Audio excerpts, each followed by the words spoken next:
Hoje vamos falar sobre gaps. Será possível fazer dinheiro na bolsa operando apenas gaps no gráfico diário? Eu fiz um estudo e gostaria de compartilhar algumas ideias sobre isso com vocês hoje.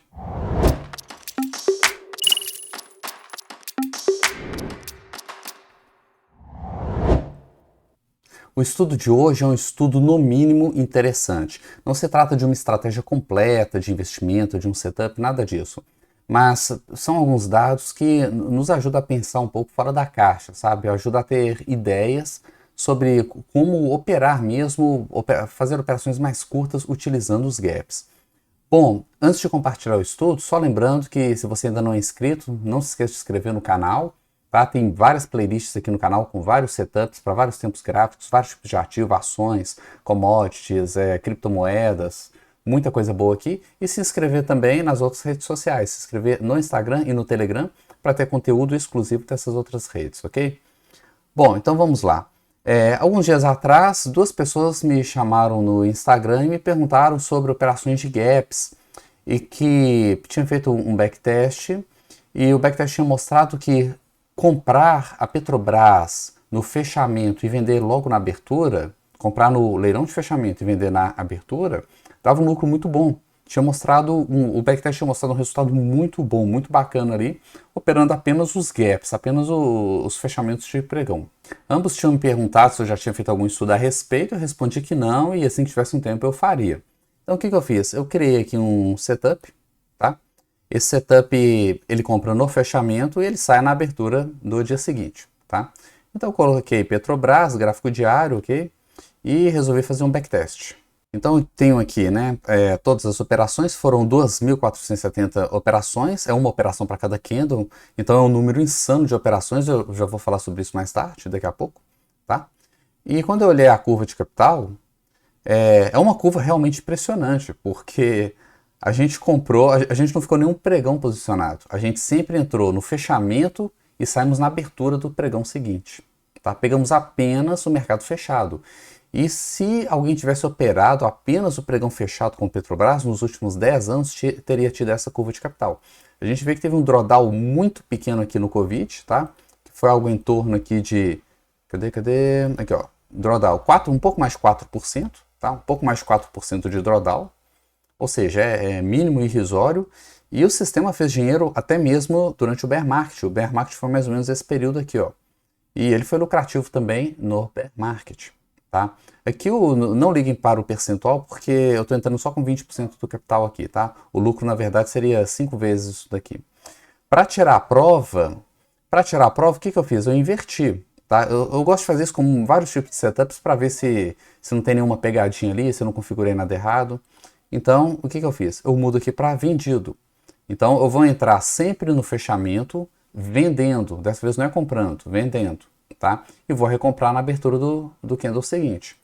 E o resultado esperado, se a curva estava correta, né, o resultado esperado é o oposto. E de fato é isso que nós temos aqui. Ó. Se todo fechamento de pregão da Petrobras eu vender Petrobras e comprar logo na abertura, essa é a curva de capital que eu tenho ao longo de 10 anos. Tá? Então, de fato, a gente identifica que existe uma tendência de alta aí nos gaps da Petrobras, pelo menos houve essa tendência aí durante os últimos 10 anos. Bom, então eu pensei, será que isso é só de Petrobras? Ou será que outros papéis também mostram esse comportamento, tá? Então o que eu fiz? Eu voltei aqui para a comprada e ao invés de operar apenas Petrobras, eu marquei aqui o IBXX, onde eu tenho 100 papéis, tá? Aqui vai montar uma carteirinha, não é para levar isso aqui em consideração, porque como tem entrada todos os dias, ele sempre vai entrar apenas nos primeiros papéis da ordem alfabética ali, então vai acabar invalidando o backtest de carteira, tá? Mas eu quero ver os papéis como um todo. Então eu rodei o backtest utilizando todos os papéis aí do índice BXX, que são 100 papéis mais líquidos da bolsa. E o resultado... Primeiro nós temos uma curva de capital, mas como eu disse, essa curva, se eu clicar aqui, ó, desempenho individual, foram apenas esses papéis com a letra A e com a letra B. Tá? Ele sempre vai ficar nesses papéis porque tem trade todo dia, tá? Todo dia tem um trade, então ele nunca pega outros papéis, ele vai pegar os primeiros da lista, ele seleciona por ordem alfabética, tá? Mas o interessante é isso daqui, ó. Porque nessa tabela eu tenho o backtest individual de cada papel, tá? Então eu tenho que Ambev deu lucro, Alpa deu lucro, essa coluna aqui de resultado mostra o lucro. Olha a quantidade de empresas lucrativas. Nessa tela aqui, por exemplo, apenas a Açaí deu prejuízo, mas a Açaí foram pouquíssimos candles, é uma empresa muito nova na bolsa. Se eu ordenar aqui por resultado, olha só, eu tive lucro desde Gol até aqui, ó, BBDC3. Eu tive prejuízo em 1, 2, 3, 4, 5, 6. Eu não vou considerar açaí porque a açaí é nova, acabou de entrar na bolsa. Eu tive prejuízo em 6 papéis de 100, ou seja, 94% da minha lista de papéis fechou positivo. Se a gente pegar aqui Gol, que foi o melhor papel, olha o... Opa, não é aqui não, é aqui ó, detalhes. Eu venho aqui em gráfico. Olha o gráfico da curva de capital de Gol nos últimos 10 anos, operando apenas o gap, tá? Entra no fechamento, sai na abertura. Isso aqui, gente, isso aqui é praticamente uma renda fixa na renda variável, tá? Começamos aqui com 100 mil de capital inicial, tá? E terminamos aqui no final com 955 mil, quase 1 milhão. Multiplicou por 10 vezes aqui o capital, tá? 10 vezes o capital. Aqui, ó, variação 852% de lucro. Tá? Tudo bem que eu peguei aqui o papel com maior lucro, tá? Mas a gente vê aqui que mais de 90% dos papéis deram lucro. E isso aqui é bastante interessante, né? A gente começa a ter muita ideia a partir disso daqui. Para testar realmente se não tem nenhuma pegadinha aqui, eu fiz o mesmo teste. Eu inverti a posição, coloquei vendido, tá? E executei. E o esperado é que a maioria dos papéis agora vão dar prejuízo, né? Então, vamos ver o que aconteceu. Olha só, vem aqui para primeiro o backtest carteira, né? Olha só, prejuízo. O papel foi praticamente a zero, o capital foi praticamente a zero. Tá? Começou com 100 mil, terminou com 15, foi praticamente a zero. E o backtest individual, olha só os papéis. 93% de prejuízo, 93% de prejuízo, 93, 94, tá vendo? Ó, os últimos aqui, ó, mais de 99% de prejuízo, vários papéis com mais de 99% de prejuízo, tá? Apenas 3 papéis aqui conseguiram lucro, tá? Apenas 3 papéis conseguiram lucro vendendo, né? Vendendo no gap. Bom, então a gente vê que realmente tem uma tendência aí de alta nos gaps da nossa bolsa. Agora, todo esse teste, se a gente olhar aqui, ó, eu não reinvesti o capital. Eu sempre entrei com o mesmo tamanho de capital em todos os papéis. Se eu, ao invés de entrar com capital inicial, entrar com capital total, se eu reinvestir o lucro, a gente vai ter um crescimento exponencial desse lucro, tá? Apenas operando gaps. Então, ele demora um tempo aqui para rodar. Pronto, rodou. Então, olha só, opa, o que eu fiz aqui? Vendido, tá? Esqueci de colocar comprado, ó. Coloco comprado e vou rodar novamente. Pronto, já rodou. Aqui eu tenho o backtest de carteira, a gente vê que o drawdown já aumentou um pouquinho, tá?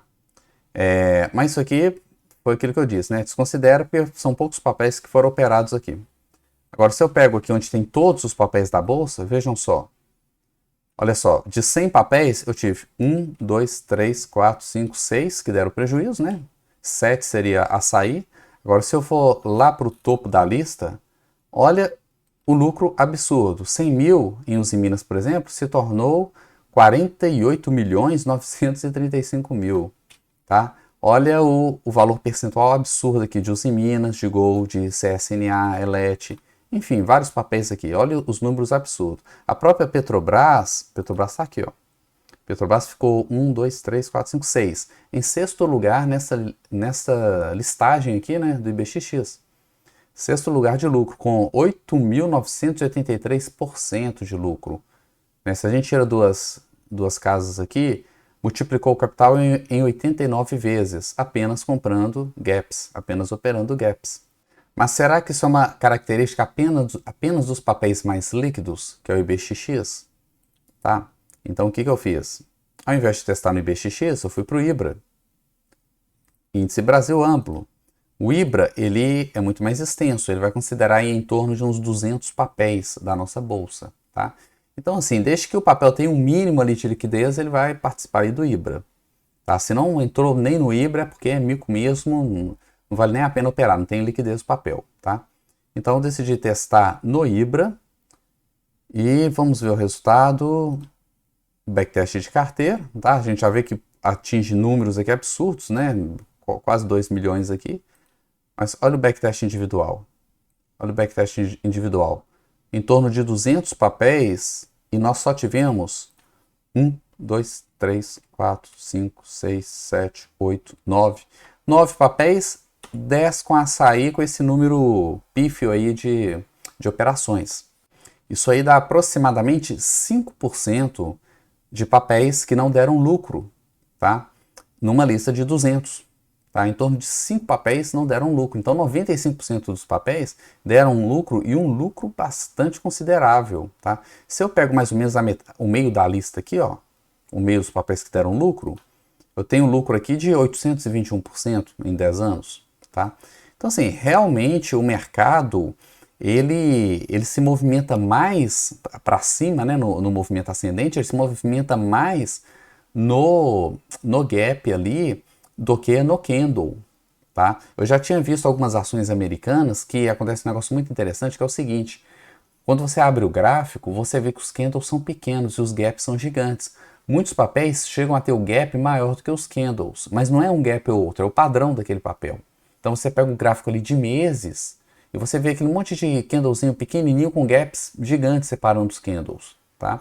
Talvez aquilo ali seja o futuro da bolsa, né? O que acontece ali? Os grandes players, eles se posicionam no papel no leilão de abertura e depois não fazem muitas operações ao longo do dia. O longo do dia acaba sendo mais restrito para os day traders, para o pessoal que fica girando. Mas as grandes movimentações que realmente movimentam o preço do ativo, seja para cima ou para baixo, elas acabam acontecendo no leilão de abertura, tá? Tem alguns papéis assim na Bolsa Americana. Eu ainda não vi papéis assim na Bolsa Brasileira, tá? Mas pode ser que a tendência para o mercado é essa, né? O mercado está sempre mudando, não sei. Talvez isso aqui seja uma indicação. Agora, existe uma diferença muito grande em ver todos esses lucros aqui, né? E transformar isso daqui em um modelo operável, tá? São duas coisas bem diferentes. O que eu estou mostrando aqui, né? E o que o backtest está mostrando é que os gaps eles têm uma tendência de alta. Tanto no bear market quanto no bull market, eles têm essa tendência de alta, tá? Eles movimentam muito mais a favor da alta do que a favor da queda, tá? Isso é uma coisa. Agora, transformar isso em um setup operável é outra história, tá? Não é para todo mundo amanhã sair comprando aí no leilão de fechamento para vender na abertura, não, tá? Por que isso? Porque a gente tem um probleminha aqui que é o seguinte, que é o número de operações, tá? O número de operações é um número absurdo, tá? Se a gente pega qualquer papel aqui, ó, 2.466 trades, 2.476, tá? Deu uma média aqui de 2.400 trades aqui para a maioria dos papéis, tá? Uma média aí. Então, assim, se a pessoa paga um valor de corretagem, na verdade, praticamente qualquer valor aí de swing trade, né, que ela paga para corretagem, isso aí já vai destruir a operação dela, destruir a estratégia dela, tá? Porque o número é absurdamente alto. Para a gente ter isso de forma mais objetiva, eu criei uma planilha no Excel, essa planilha aqui, ó. O que eu fiz? Eu exportei para cá os dados do IBRA, tá? De 10 anos, todos os papéis. Aqui eu tenho um gráfico, eu não sei se vai ficar muito legível aí para vocês, é porque as barrinhas são muito pequenas, tá? Vou tentar aumentar isso daqui, ó. Olha só, esse gráfico é o gráfico da distribuição do lucro, tá? De cada um dos papéis do IBRA. A gente pode ver que a grande maioria dos papéis deu lucro, tá? E nós tivemos aqui alguns outliers, tá? Agora, antes disso, mostrar para vocês uma outra coisa, porque de onde que vieram esses dados? Esses dados vieram daqui, ó. Eu adicionei despesas. Podem ver que todos os backtests que eu mostrei até agora, eu não tinha colocado nenhuma despesa. Se eu colocar alguma corretagem aqui, já vai destruir o sistema, tá? Então, para operar, para começar a pensar em operar isso daqui, tem que ser em uma corretora de corretagem zero. Mas mesmo pagando zero de corretagem, a gente vai ter um custo aí, percentual, tá? Que é o custo bolsa de emolumentos aí, de pelo menos 0,06%, tá? 0,006%. É um percentual muito baixo, tá? Isso aqui não chega a 1/10 de 1%. Porém, se eu rodo com este custo, é um custo que eu costumo utilizar quando vou fazer um backtest mais detalhado, nós vamos ver que isso já vai impactar bastante. Olha o meu gráfico, como é que já mudou. Aquele gráfico que estava todo bonito, todo indo para cima, olha, já ficou no 0 a 0. Isso aqui não é operável. Tá? Isso aqui não é operável. Tá? Agora, olha só. Aqueles percentuais absurdos dos papéis já caíram bastante. Ó. Caíram bastante. E agora eu já tenho, olha a quantidade de papéis que ficaram no vermelho. Desse papel aqui, ó, CPLE3, daqui para baixo, tudo deu prejuízo. Ó. Ou seja, eu coloquei um custo mínimo de bolsa, tá? Um custo bem pequeno ali, de corretagem zero, apenas pagando ali os emolumentos, né? E olha a quantidade de prejuízo que eu tive, tá? Isso aqui foi mais ou menos, por alto, assim, mais ou menos 1/3 dos papéis, tá? 1/4 a 1/3 dos papéis. Eu tive prejuízo operando esse sistema. Então eu exportei essa tabela, e essa tabela que eu tenho aqui, ó, tá? Colei ela aqui do lado, coloquei um gráfico. Eu tenho aqui, vou pegar o total de papéis, foram feitos backtest em 200 papéis e eu tive prejuízo em 82, tá? Então, 82 sobre 200, eu tive prejuízo em 41% dos papéis, quase metade deles, tá? Então, a gente vê assim que na hora de operar, a coisa é mais complicada. E só para fazer mais um teste, o que eu fiz? Eu criei essa outra planilha aqui, onde eu peguei todos os papéis onde eu tivesse a cotação no dia 30 de setembro de 2011 até o 30 de setembro de 2021. Tá? Então eu peguei aqui 10 anos, eu peguei a cotação lá em 2011, a cotação lá em 2021. Deixa eu copiar aqui, colar aqui valores, ok. Ele está puxando uma base de dados. Eu tenho aqui a cotação, tá? Só de papéis que tem pelo menos 10 anos aí de existência na bolsa, tá? E eu comparei a variação do papel nesse período de 10 anos e o quanto que os gaps variaram, tá? Ou seja, pegar o primeiro da lista aqui, ó, Gol, tá? Gol variou 102% nos últimos 10 anos. Porém, se eu tivesse operado apenas os gaps, eu teria tido uma variação de 12.522%. O que isso mostra? Isso mostra que Gol cai durante o pregão e sobe no gap, cai durante o pregão e sobe no gap. Então, pegando só os gaps e somando os gaps, eu tive uma alta maior que a alta do papel como um todo. Tá? Eu peguei o exemplo extremo que foi Gol. Tá? E eu fiz a listagem para todos os papéis que eu encontrei aqui, que eu tinha esse histórico, que foram 120 papéis. Tá? Comparando a rentabilidade do papel no período, nos últimos 10 anos, com o gap, apenas com o gap e subtraindo um do outro para conseguir o alfa aqui. E fiz essa planilha aqui, ó. Essa planilha já mostra que a maioria dos papéis subiram mais no total do que nos gaps. Tá? A gente vê aqui, ó, eu tenho mais barras aqui negativas. Eu tenho em torno de... Eu tenho aqui 82 barras negativas, 82 contra 120, o que vai dar 82 dividido por 120. Tá. Então, 68%, isso aqui dá 2/3, né? 2/3 dos papéis subiram no total, tá? Se você tivesse operado tipo buy and hold, comprou 10 anos atrás e segurou o papel, teria subido mais. Porém, 1/3 dos papéis subiu mais nos gaps, tá? E alguns bem mais, os primeiros aqui da lista, bem mais nos gaps, tá? Uma rentabilidade, assim, absurda. E isso considerando já esse custo, tá? O custo mínimo aí, que é o custo bolsa. Bom, como eu disse no início, isso não é uma estratégia fechada aí, já para sair investindo, né? Amanhã todo mundo vai comprar, amanhã não, hoje, né? Todo mundo vai comprar no fechamento, não. Mas já é uma coisa que já dá ideia, já dá para... É um estudo que dá para combinar com outras coisas aí e desenvolver algumas estratégias aí de trading. Bom, espero que tenham gostado. Tem vários outros estudos nessa playlist sobre estudos quantitativos, tá? Depois cliquem lá e olhem os outros estudos, vários estudos interessantes. E qualquer dúvida que tenha ficado, algum ponto que não ficou muito claro, só deixar aqui nos comentários, eu tenho o maior prazer em responder. Muito obrigado e até mais.